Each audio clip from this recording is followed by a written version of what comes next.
بسم اللہ الرحمن الرحیم اللہم یا رحمن یا رحیم یا ارحم الراحمین وصلی علی من ارسلتہ رحمتا للعالمین۔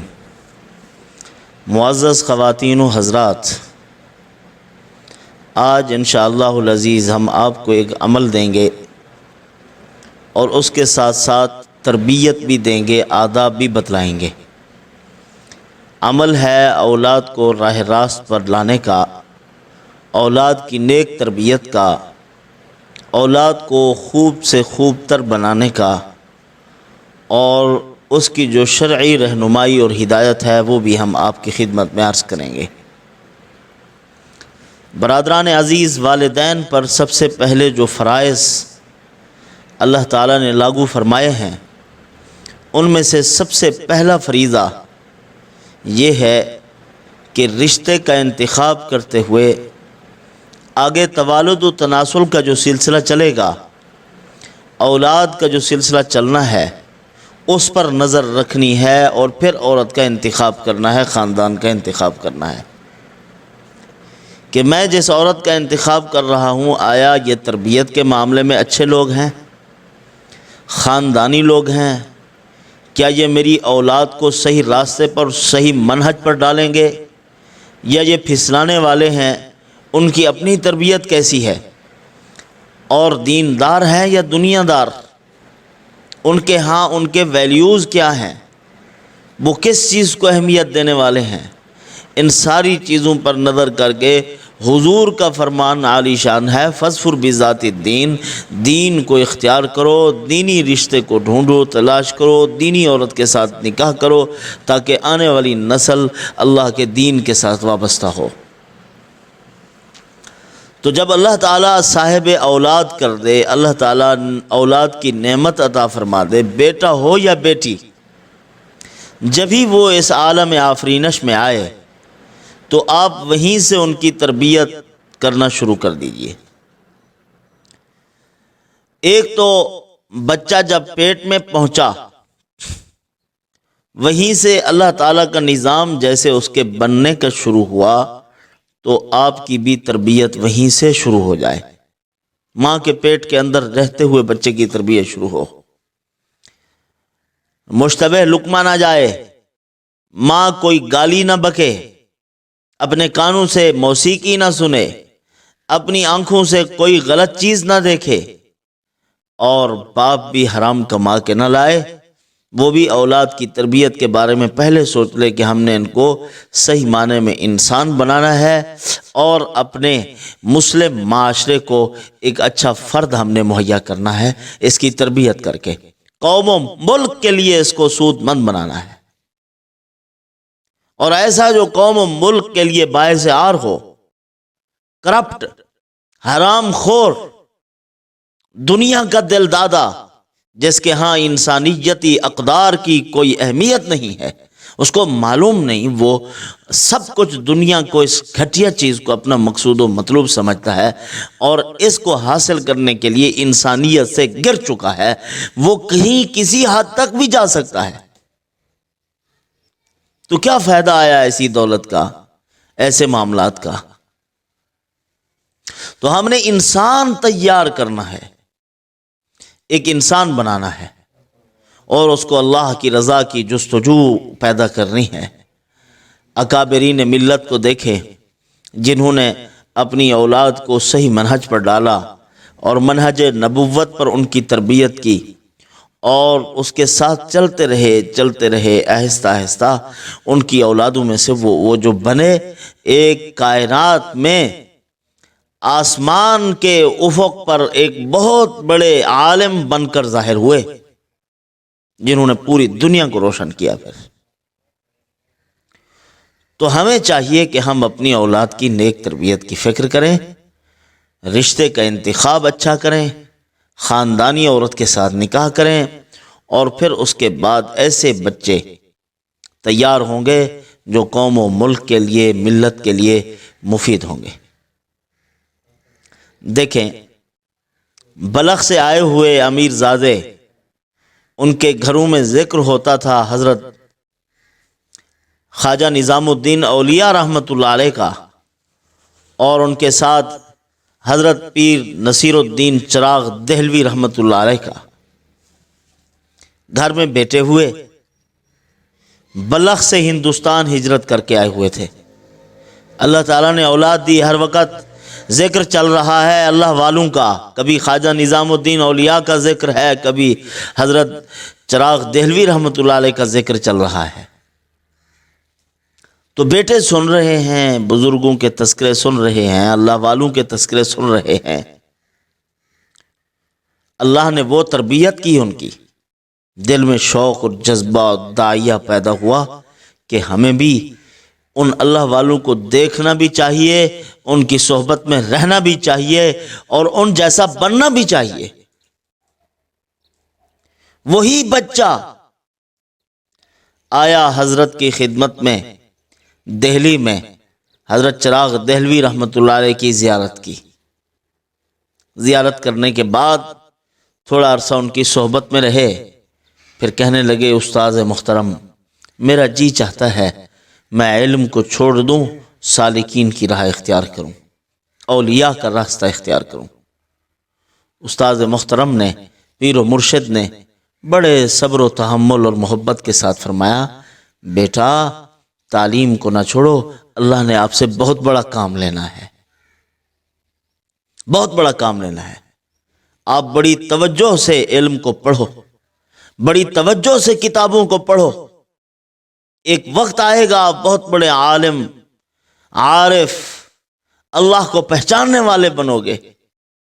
پڑھتے رہے پڑھتے رہے پڑھتے رہے، ایک وقت آیا 19 سال کی جب عمر ہوئی تو وہی نوجوان جس کے گھر میں ذکر ہوتا تھا حضرت خواجہ نظام الدین اولیاء رحمۃ اللہ علیہ کا، حضرت پیر نصیر الدین چراغ دہلوی رحمۃ اللہ علیہ کا، تو وہ پڑھتے پڑھتے 19 سال کی عمر میں علم سے فراغت حاصل کی، وہی حضرت خواجہ باقی باللہ رحمۃ اللہ علیہ بنے۔ اللہ نے ان کو بلند مقام مرحمت فرمایا۔ تو برادران عزیز، ہمیں بھی چاہیے ہم اپنی اولادوں کے سامنے اپنے اولیاء، علماء، صلحاء، اکابرین امت اور ایسے لوگ جن کے تذکرے ہم نے سنے، اکابرین کے روحانی بزرگوں کے، تو ان کا تذکرہ گھر میں ہونا چاہیے، تعلیم ہونی چاہیے۔ آج کل تو کوئی ذکر ہی نہیں ہے، وزیر اعظم کا ذکر ہو رہا ہے، اور اسی طرح بڑے سے بڑے عہدیداروں کا، بڑے افسروں کا اور بڑے مالداروں کا ذکر ہو رہا ہے، فلاں اتنی مالدار، فلاں کے پاس اتنی پیسہ، فلاں کے اتنی وہ بکریوں کے ریوڑ، فلاں اتنی مالدار ہو گیا، فلاں اتنی مالدار، میگنیاں چنتے چنتے ان کی زندگی ہو گئی، گزر گئی۔ تو وہ بچہ بھی پھر ویسے ہی بننے کی کوشش کرتا ہے کہ اچھا وہ ابا جان کے سامنے تو فلاں کی اہمیت، تو مجھے بھی ویسے بننا چاہیے۔ اسی لیے اپنی اولاد کی نیک تربیت کریں، اور وہ چیزیں جو اللہ کے ہاں کوئی اہمیت نہیں رکھتی ان کا ذکر کم کیجئے، وہ چیزیں جو اللہ کے ہاں اہم ہیں ان کا ذکر کیجئے گھر میں، اور پھر دیکھیے کہ کیسے آپ کے بچے نیک بنتے ہیں۔ اللہ کے ہاں جن چیزوں کی اہمیت ہے اور جن چیزوں کی بنیاد پر قیامت کے فیصلے موقوف ہیں، وہ چیزیں ہونی چاہیے۔ اور پھر لاڈ اور پیار میں اور محبت میں توازن قائم ہونا چاہیے۔ ایسا نہ ہو کہ ہم بس پیار دیے جا رہے اور لاڈ پیار میں ہم نے برباد کر کے رکھ دیا اولاد کو۔ اس کے اندر اعتدال ہونا چاہیے۔ کبھی محبت کا بوسہ پڑے، کبھی تماچا بھی پڑ جانا چاہیے۔ اپنی اولاد کو سمجھانا چاہیے، نیک راستے پر چلاؤ۔ اور ایک اور واقعہ آپ کو سناؤں، بڑے بادشاہوں کی اولادیں ہیں، اور آپ کو معلوم ہے امیر زادے بڑے بگڑے ہوئے ہوتے ہیں۔ امیر دوست محمد رحمت اللہ علیہ افغانستان کے بادشاہ تھے، ان کا بیٹا ایک مرتبہ غزوے کے لیے بھیجا، پھر واپس آئے گھر میں بڑے پریشان، اور گھر میں داخل ہوئے بیوی نے دیکھا، پوچھا کہ کیا بات ہے، آپ کیوں پریشان ہیں؟ فرمایا ہاں بیٹے کو بھیجا تھا، وہ جب وہاں پہنچا تو وہاں لڑائی کے بجائے میدان چھوڑ کے بھاگ گیا، تو مجھے پریشانی ہے کہ میرا بیٹا میدان چھوڑ کے بھاگا کیوں؟ ماں نے بڑے چیلنج سے کہا کہ ہو نہیں سکتا امیر دوست محمد صاحب، میرا بیٹا کبھی میدان چھوڑ نہیں سکتا۔ انہوں نے کہا کہ میرے ذرائع ابلاغ جو ہیں وہ بڑے مضبوط ہیں، مجھے تو بڑے بااثر ذرائع سے مجھے پتہ چلا ہے کہ وہ میدان چھوڑ کے بھاگ گیا، وہیں سے ایک آدمی آیا۔ لیکن ماں کہتی ہے سوال پیدا نہیں ہے کہ میرا بیٹا میدان چھوڑے۔ بادشاہ حیران۔ کچھ دن گزرے، پھر گھر میں داخل ہوئے بڑے خوش و خرم۔ بیوی نے پوچھا خیر تو ہے، آج چمک رہے ہو؟ اس نے کہا ہاں، میرا بیٹا وہ علاقہ فتح کر کے آ رہا ہے جس علاقے میں اس کو بھیجا تھا۔ لیکن بیگم ایک بات بتاؤ، تجھے کیسے پتا چلا تھا کہ میرا بیٹا کبھی میدان نہیں چھوڑ سکتا؟ تو نے چیلنج کے ساتھ، اعتماد کے ساتھ، یقین کے ساتھ کہا تھا، کیا وجہ ہے؟ ماں نے کہا جب یہ بچہ میرے پیٹ میں آیا تھا امیر دوست محمد، میں نے اللہ سے عہد کیا تھا کہ حرام تو حرام، مشتبہ لقمہ بھی میرے منہ تک نہیں جائے گا، اور پھر کبھی بغیر وضو کے میں نے اپنے بیٹے کو دودھ نہیں پلایا، وضو کیا، بسم اللہ پڑھ کے پلایا۔ اور میرا یقین ہے جو ماں اپنے بیٹے کو وضو کے ساتھ اور بسم اللہ پڑھ کے دودھ پلاتی ہے، اس کا بیٹا کبھی کبیرہ گناہ کا ارتکاب نہیں کر سکتا۔ اسی لیے میں نے اعتماد سے کہا تھا کہ میرا بیٹا میدان نہیں چھوڑ سکتا، میدان چھوڑنا گناہ کبیرہ ہے، تو میرے بیٹے سے کبیرہ گناہ نہیں ہو سکتا۔ یہ بنیادیں تھیں جس بنیاد پر ہمارے بڑوں نے اپنی اولاد کو اٹھایا تھا۔ اللہ نے پھر ان کو ترقی کے آسمان پر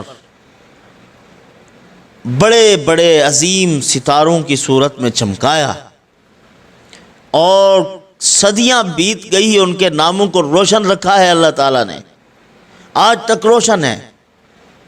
حضرت خواجہ معصوم رحمۃ اللہ علیہ، حضرت مجدد الفسانی رحمۃ اللہ علیہ کے بیٹے تھے۔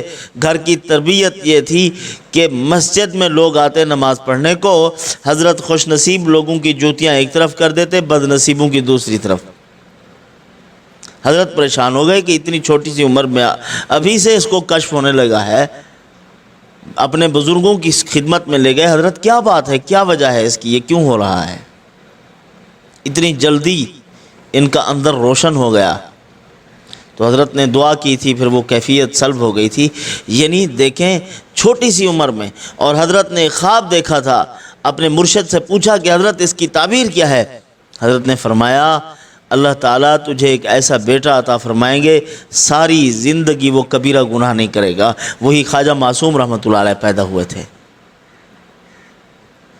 یہ والدین کی تربیت کا، گھر کے ماحول کا اثر ہے۔ حضرت مولانا ابو الکلام آزاد رحمۃ اللہ علیہ، بیٹی چھوٹی سی بڑی ہوئی، عقل مند ہوئی، تو حضرت نے تنہائی میں بیوی کے ساتھ بیٹھنا چھوڑ دیا۔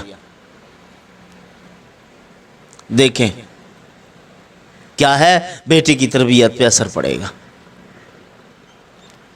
تو ہمارے ہاں کیا ہو رہا ہے؟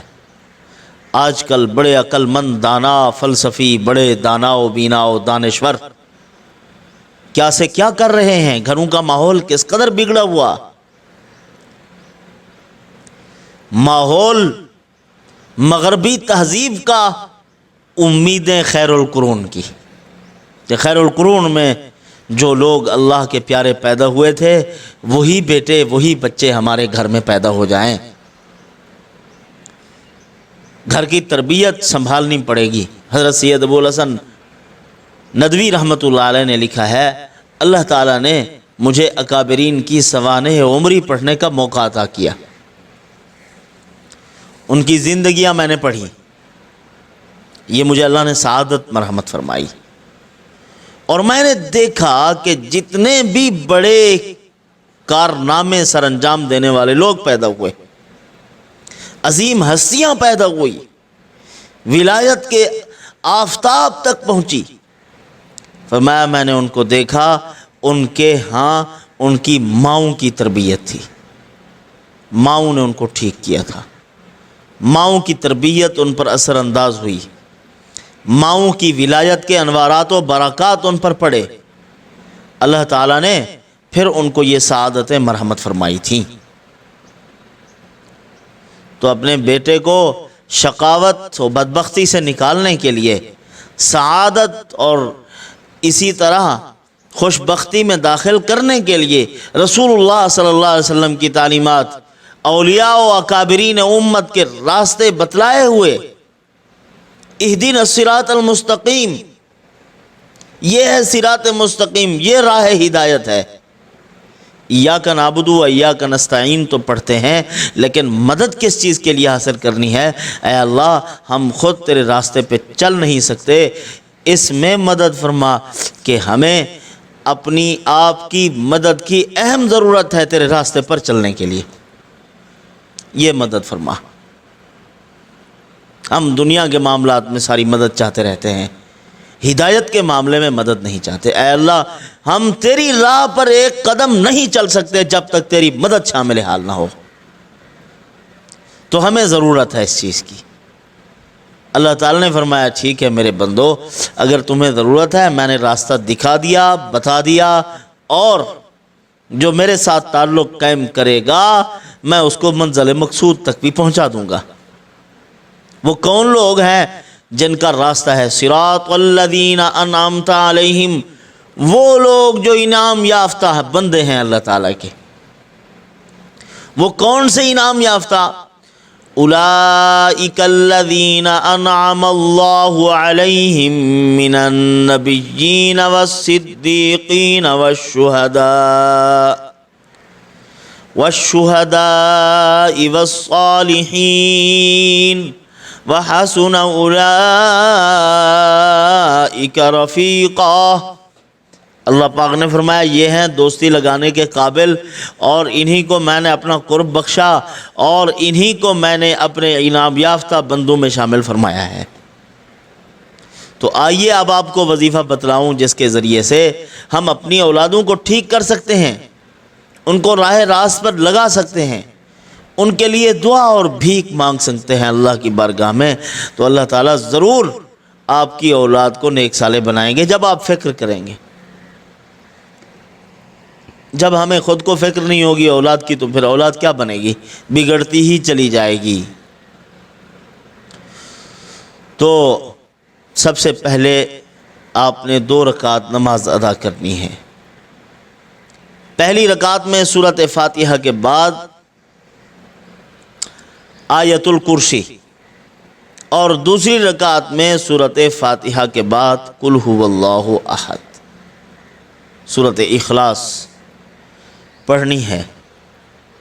اس کے بعد نماز مکمل کرنے کے بعد ہم نے ایک سجدہ کرنا ہے، اول آخر درود شریف پڑھنا ہے، پھر ایک سانس میں ہم نے یا ہادی یا ہادی یا ہادی یا ہادی یا ہادی یا ہادی یا ہادی یہ اللہ تعالیٰ کا نام پڑھتے رہنا ہے۔ جب سانس کٹ جائے تو سجدے میں گر جانا ہے۔